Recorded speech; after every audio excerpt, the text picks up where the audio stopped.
Hey everybody, it's Molly with AllEars, and I'm here today with a brand new video. Now there are dozens of attractions at Walt Disney World's 4 theme parks, and they are incredible. Everybody's got a favorite, but recently we asked a dicier question to our AllEars Facebook group. What's the most overrated attraction in Walt Disney World? We got tons of different answers, but I compiled a list of the most commonly listed overrated according to you. So today I am headed across all 4 Disney parks to ride the list that you said are the most overrated attractions in Walt Disney World to see if, hey, I kind of agree with that, or no, not so much. There are some surprising ones that you guys said on this list, so I hope you're ready. I hope you're excited. We got a lot of rides to do.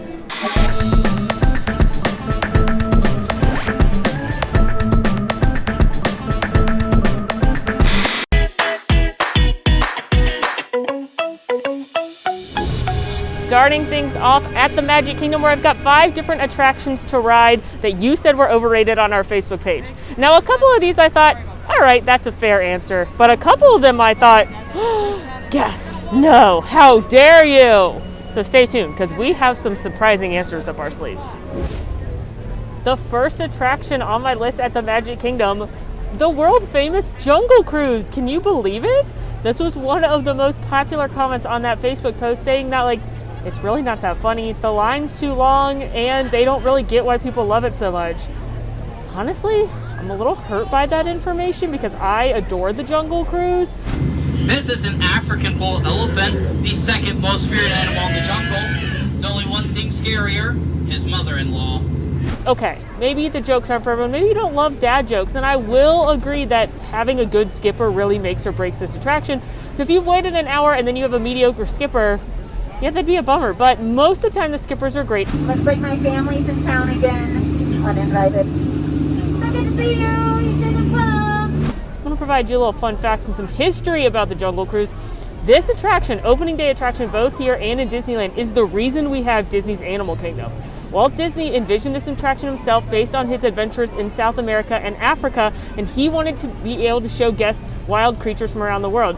And they ran into some problems with this. One, I don't know if you've been to Disneyland, it's very, very small. Where were they gonna put things like elephants and lions in a tiny, tiny park? And number 2, elephants and lions are very expensive. Disneyland was already way over budget. Roy Disney, Walt's brother, the financial machine behind the Walt Disney Company, was like, Walt, we cannot afford an elephant. I'm so sorry. And problem number 3, all of the animals that Walt Disney wanted are typically nocturnal. So it'd be really hard to train a lion to be out in front of a crowd when it wants to sleep during the day, and you can't guarantee it's going to be where you need to be. So they decided to go with these mechanical animals that we know and love on the Jungle Cruise, but that idea stuck with the Imagineers' minds for many, many years. And then in 1998, we got Disney's Animal Kingdom. And what's the flagship attraction? Kilimanjaro safaris, where you actually get to see real life elephants and lions and zebras, because by then they had the technology, they had the land, and they had the money to make it happen. So even if you don't like the Jungle Cruise, appreciate it for what it started. Hi, Dad. Now, we're entering the most dangerous part of our journey, and that's the exit. So do me a favor and remain seated with your hands on your seat legs inside the boat at all times, and do not cross over anything in the center as you exit. I will throw up. But I love the Jungle Cruise, and I don't think it's overrated one bit. Here's what I will say about the Jungle Cruise is I don't think it's overrated, but if you are on a time crunch, there are other better classic Disney attractions that you should do. For me, I would do Pirates and Haunted Mansion over Jungle Cruise as far as those iconic classics go. So take that as you will. But I do love the Jungle Cruise, and I think if you hit the opportunity and you have the time, check it out, because I find it delightful. Let me know what you think in the comments. Am I in the minority? The next attraction at Magic Kingdom is another surprise to me. It is the classic, It's a Small World. Can you believe it? Now, a lot of people did say the song is super annoying and it gets stuck in your head, and I can agree, it is an earworm. You're gonna be singing it all day, but that's part of its charm. You have to ride It's a Small World. It's a Disney classic. It's quintessential Disney magic, so you have to do it at least once. It's a rite of passage to ride It's a Small World when you come to Walt Disney World. I guess in a way, It's a Small World has a targeted market. If you've got teenagers who just want to do thrill rides and you drag them on It's a Small World, they're probably not gonna love it. But your little ones are certainly gonna love it. Your Disney history buffs are gonna love it. Walt Disney himself worked on this attraction for the 1964-65 World's Fair, and it's all about all the children of the world coming together because it's a small world after all. There's just one moon and one golden sun, and a smile means friendship to everyone. Though the oceans are wide and the mountains divide, it's a small world after all. It's a really nice message, and it's so classic and wonderful, and I get it if the dolls scare you, and I get it if the song annoys you, but I can't say that I agree it's overrated, so let me know what you think. I think the thing about It's a Small World is that it's one of the most nostalgic attractions in Walt Disney World. Like, everybody has a story about taking their kids on it for the first time and then remembering what it was like when their parents took it on it for the first time. In my family, it was my great uncle who loved Disney. It was his favorite attraction. He insisted everybody ride it every time they came. They even played that song at his funeral. So for me, I feel like It's a Small World is one of those really nostalgic Disney experiences. So maybe it's not one you ride every time if you come a lot, but it's definitely holds a piece of everyone's heart. That's I would say a diehard Disney fan. So that's my thoughts. Next on our list, another Fantasyland classic, Peter Pan's Flight. This was probably the number one or number two most commonly stated attraction on that Facebook post asking what the most overrated ride was. And so many of you said Peter Pan's Flight, which makes me sad. But I can't say I'm shocked because Peter Pan's Flight has one of the longest lines in Walt Disney World, and it's a very short attraction. So I can see if you waited an hour and a half to ride it and then it's a 90-second attraction where you'd be like, really? This is what all the hype is for? But quintessential Disney magic, in my opinion. Opening day attraction, and it still is, again, one of the most popular rides in all of Walt Disney World. I love it. One of my favorite rides in Disney World, in Fantasyland for sure. But I could see where if you spent a long time in line, you're like, really? That's the end result of that? So if you're gonna feel that way, then maybe you're better off using the time you'd spend in line for that for a couple other Fantasyland attractions. You might be able to do The Little Mermaid and Winnie the Pooh in the same amount of time as you could do Peter Pan's Flight, and maybe to you that's a better use of your time. Or maybe you're not a Fantasyland person and you'd rather wait in line for thrill rides like Big Thunder Mountain Railroad or Space Mountain or Splash Mountain. So I definitely think it is a very hyped and popular ride. Whether or not it deserves that, I think that's up to each person. For me, I love Peter Pan, so I'm not going to say it's overrated, but I can see how you might think that. The next attraction on our list, yes, we're still in Fantasyland, Seven Dwarfs Mine Train. This was also one of the most popular answers to our question, and I can't even defend it like I can Small World, Peter Pan, and Jungle Cruise by saying it's a quintessential Disney classic. Hi there! Because it's not. It's definitely, it's a newer attraction, and people say it's not worth the wait. It's not as thrilling as they want it to be. The attraction's too short for how long the line usually is, because this is one of the most popular rides in all of Walt Disney World. It typically has the longest line of anything in the Magic Kingdom, except for maybe Splash Mountain. When Fast Pass is operating, it's one of the hardest Fast Passes to get of any attraction. So I can see where that concern comes in. But I have to say, every time I ride this attraction, I end up giggling hysterically.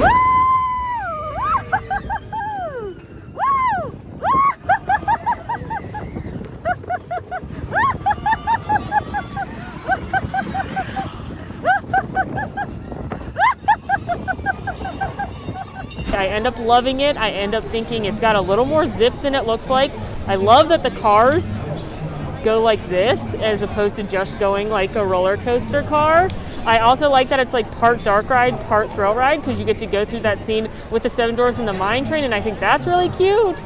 I think as with any attraction, it has a target audience. If you've got teenagers that are looking for like thrill rides, maybe they don't want to spend an hour and a half waiting in this line. But if you've got little ones who are just now getting used to roller coasters or just trying out roller coasters, this may be a perfect starter coaster for them.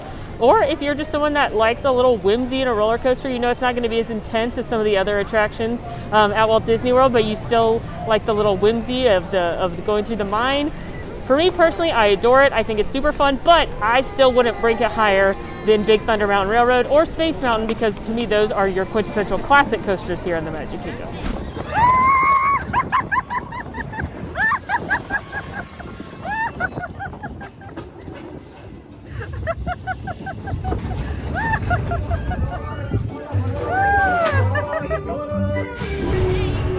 The fifth and final attraction at the Magic Kingdom is right behind me, and that's the Tomorrowland Speedway. People said they thought it was overrated because the lines got too long. It wasn't that fun. They didn't like that the cars didn't go very fast, or that they're on the bars, that you can't just drive wherever you want, and also the smell of gasoline. So here's what I have to say about the Tomorrowland Speedway. It's not one I personally would wait a long time for, so I can totally see that. Also, I drive a car every single day, so the thrill of driving a car isn't quite what it would be if I was a child, though I have to say I'm very good at driving my car. I am very bad at driving these cars. So here is how I feel about Tomorrowland Speedway. Much like other attractions on this list, it has a target demographic. If you are a child that cannot drive a car and you've always wanted to drive a car, because when you're a little kid, driving a car seems like the coolest thing in the world, this is going to be a must-do attraction on your list. If you can drive a car, then maybe this isn't going to do it for you. So I think this one is fun. I think it's whimsical, but I will agree with a lot of the comments that said it should be rethemed to something else. I, for one, would love to see this giant attraction be rethemed to Wreck-It Ralph, like the Sugar Rush Racers. I think that would fit in Tomorrowland. So I think that the fact that it's a little outdated is another reason why I was on this list. But again, if you've got little ones, my nephews are obsessed with this because they got to drive a car. But I think if you've got older kids or you're just adults, you can probably skip this one. It's Epcot's turn for the most overrated rides according to you, and it's two on my list today. Two of the biggest attractions at Epcot, two of the consistently longest wait times at Epcot. Any guesses what they are? The number one answer according to you for the most overrated ride at Epcot, and one of the most popular choices of any park, Test Track. A lot of you complained that it's just not as good since they refurbished it, that it's not as fun as other thrill rides, that it's not worth the really long waits. So I'm about to get in line. It's posted at an hour. We'll see if it takes that long and see what we think at Test Track. Test Track is the fastest attraction at Walt Disney World, clocking in at almost 65 miles an hour. And it is one of the most popular attractions at Epcot. I dare say it's the most popular attraction at Epcot. Now the park The park technically is about to open in just a few minutes, but they started queuing everybody up. I don't know if anyone's actually being allowed on the ride yet, or if they're still testing vehicles. But either way, oh, yep, there's people on the ride. So looks like they're letting people get on a little early. We'll see if it actually takes an hour. But I do think if you do want to ride Test Track, coming here first thing is a good bet. Does anyone remember the old Test Track queue? I can distinctly hear the grinding and pounding noises from that queue, because unlike now where it's showing you like the advanced technology and like almost the technology of the future for cars, it was showing you, the plot was that you're a crash test dummy, so it was instead showing you all the different tests that cars go through before they are sold to make sure they're safe. So there was like, I remember just pounding and grinding because things were like smashing into car parts to see if they could withstand impact if they got in a crash. So let me know if you know what I'm talking about, and let me know in the comments if you like old or current Test Track better. The original Test Track opened up in 1999, and it was again putting you through the process of being a crash test dummy. That was the whole plot behind it. And then it was reimagined in 2012, and now you're on a sim car track. It looks a lot like Tron, and in non-COVID times, you actually get to design your own sim car that syncs up to the vehicle you're in, and it shows you how well the car you designed does in the different tests that the track puts you through. I liked old Test Track a little bit better. As much as I like the competitive aspect of designing your own car on this one, I just have a lot of memories of going on the original one when I was a kid, and I remember the part in the pre-show where they were talking about what tests they're going to put you through, and they're like, this one, and let's do one more. 7? Yeah, 7. About to board, and it's only been about 25 minutes. I just watched 5, all right. It's only been about 25 minutes, so safe to say if Test Track is on your list, come here when the park opens. They were actually running it a few minutes before the park officially opened, so if it's on your bucket list, get here, do it. 1, you don't want to wait in a really long line. 2, this attraction closes a lot for both weather and technical difficulties. Connecting to OnStar. SIM car performance data acquired.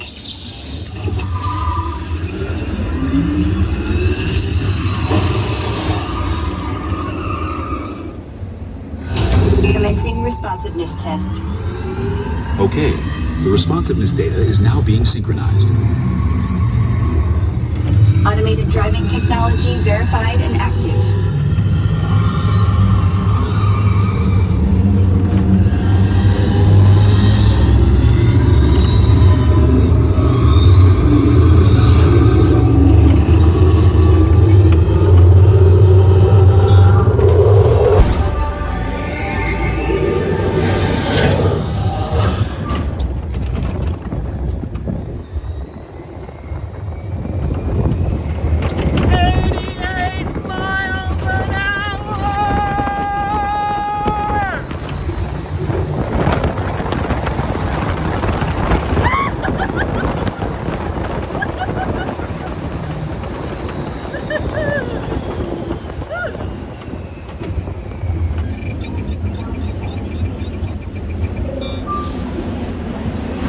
Just got off test track. Now, with any of these attractions, I think if you wait a really long time and it's not the best ride you've ever been on, you're gonna think it was overrated.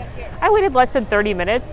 I enjoyed myself. I will say, I enjoyed it much more as a kid, and my nephews, this was like their favorite ride in all of Disney World. I know a lot of kids, this is their favorite ride. So I think for that demographic, if you've got little ones that like cars and race cars and going fast, they're gonna love this. Maybe if you're an adult that appreciates the fine craftsmanship of a more detailed thrill ride like the Tower of Terror, this one's not going to be your favorite. Or perhaps you're someone that appreciates more of a classic Epcot attraction and you don't love that they redid this one, or you're more into the classics in general when you come to Disney and thrill rides, not your thing. So I think it's got a little something for everybody. It's not my personal favorite thrill ride or attraction at Disney, that's no secret, but I think for the little ones, it's got a 40-inch height requirement, so if your little ones hit that and they like cars, they're gonna love it. Without Fast Pass right now though, definitely recommend going first thing. Get to Epcot, hi there! Get to Epcot a little early and get in that line. The second attraction on my list here at Epcot is Frozen Ever After, which is one of the most popular rides in all of Walt Disney World and arguably the most popular ride in this park. It always has one of the longest lines of any attraction at Epcot. Right now it's got a 65-minute wait, and it's always one of the first Fast Passes to go when Fast Pass is available. Some people in the comments said they don't like that it replaced Maelstrom, which was the original attraction in this pavilion, which was a little more educational but still fun. Some people aren't thrilled that Anna and Elsa moved in, but can you blame Disney? It's one of the most popular franchises of all time. Of course, they weren't gonna let that go, and they were gonna shove it in an attraction. So we're gonna go get in line right now, see if it's really 65 minutes, and see what we think as we hang out with Olaf and Anna and Sven and Kristoff and the whole gang. With social distancing and how far they have to space everybody out, the line usually ends up in China these days for Frozen Ever After. But like I said, we're gonna clock it and see if 65 minutes is real. It's been about 25 minutes in line and I'm in the pavilion, but still not quite inside. So this might actually take 65 minutes, but I wanted to share a fun fact about Frozen. You may know that the author of the original story, The Snow Queen, which is what Frozen is based off of, is Hans Christian Andersen. And say that real slow and you will actually hear 4 different character names: Hans, Kristoff, Anna, Sven. Isn't that great? My favorite little detail in the queue is that you get to go through Oaken's tokens and Sana, which you only get to do in the standby queue. Hi, Oaken! I am next to board, and that took about 45 minutes, so about 20 minutes less than the posted wait time, which is longer than some people would like to wait, but it's always great when it's shorter than to be expected, and 45 is pretty short for this attraction in general.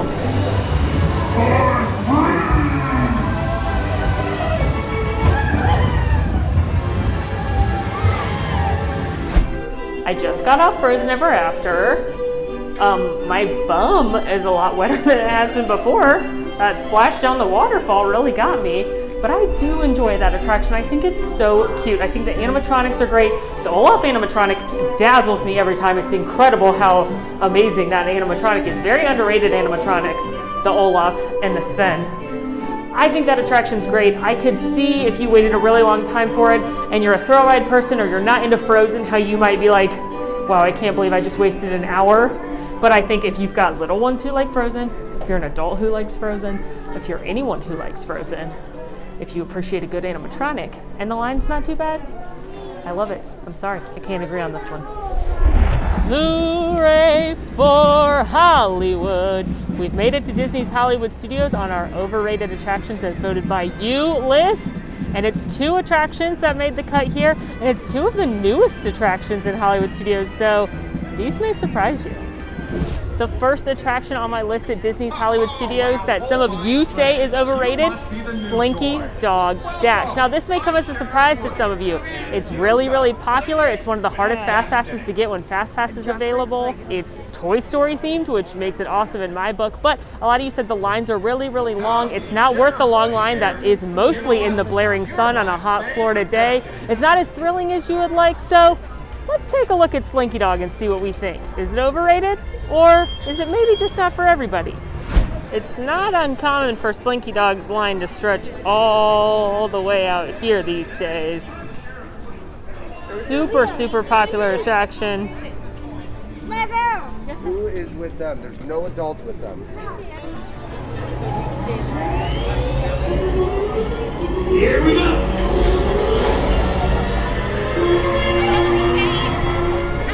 Here's the thing.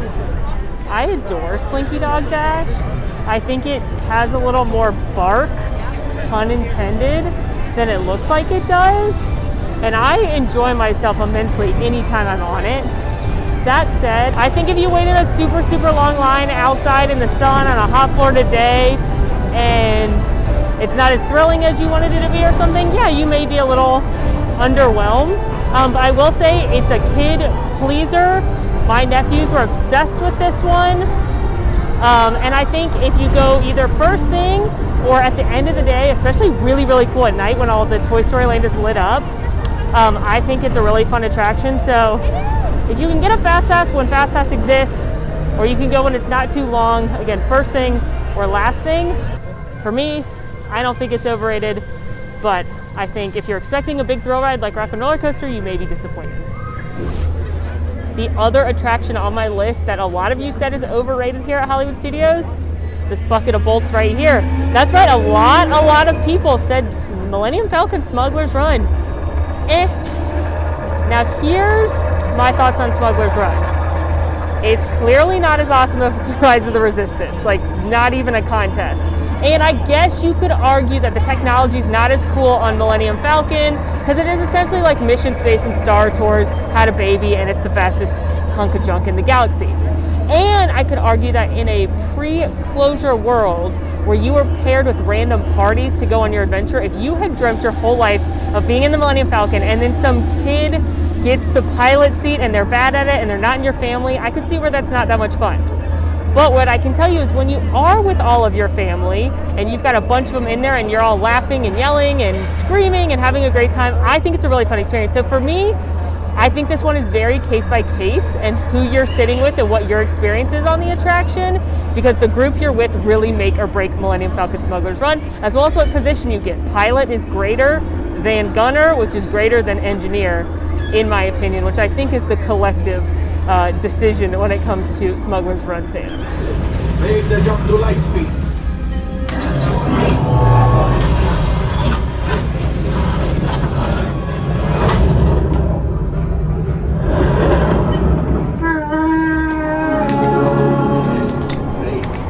Okay, so Smugglers Run, I think if you wait a really long time and you're not a huge Star Wars fan, yeah, you could see where it's overrated, but I think if you grew up watching Star Wars and you love Han and Chewie and the gang, you're going to want to ride this if for no other reason to go through the queue and to get on the Millennium Falcon, to get in the chest room, to see all those details I talked about in that details video we can link for you of Galaxy's Edge.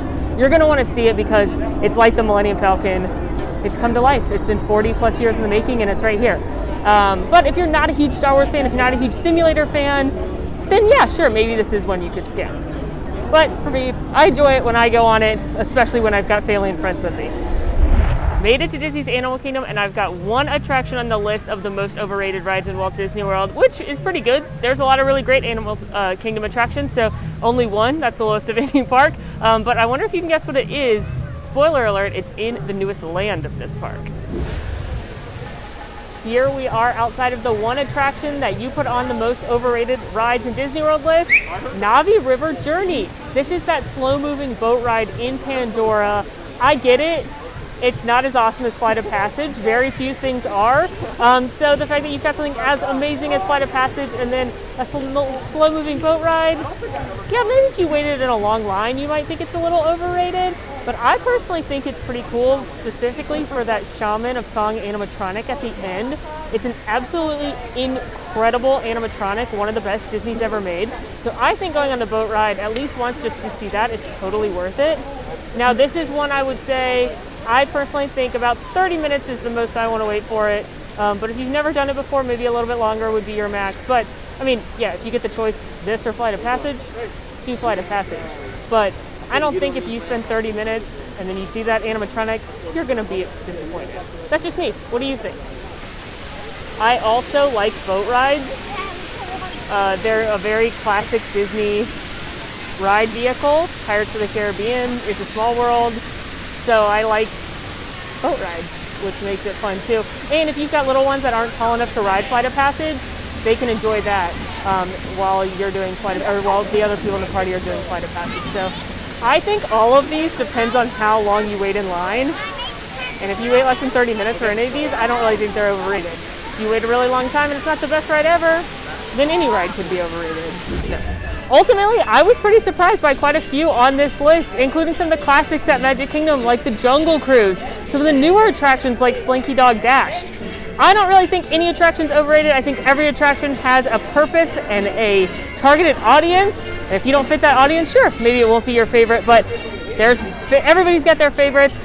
What was most surprising on the list? What do you think's the most overrated attraction? Definitely let us know in the comments. In the meantime, friends, make sure to rate, review, subscribe to our channel, follow us on Instagram at AllEars.net. And until next time, y'all, I'm Molly, and it's been magical. Want to see more of my videos? Click over here. Want to subscribe? You can do that right here. And also, ring that notification bell to make sure you get instantly notified anytime we post a new video. Thanks for following. See you real soon.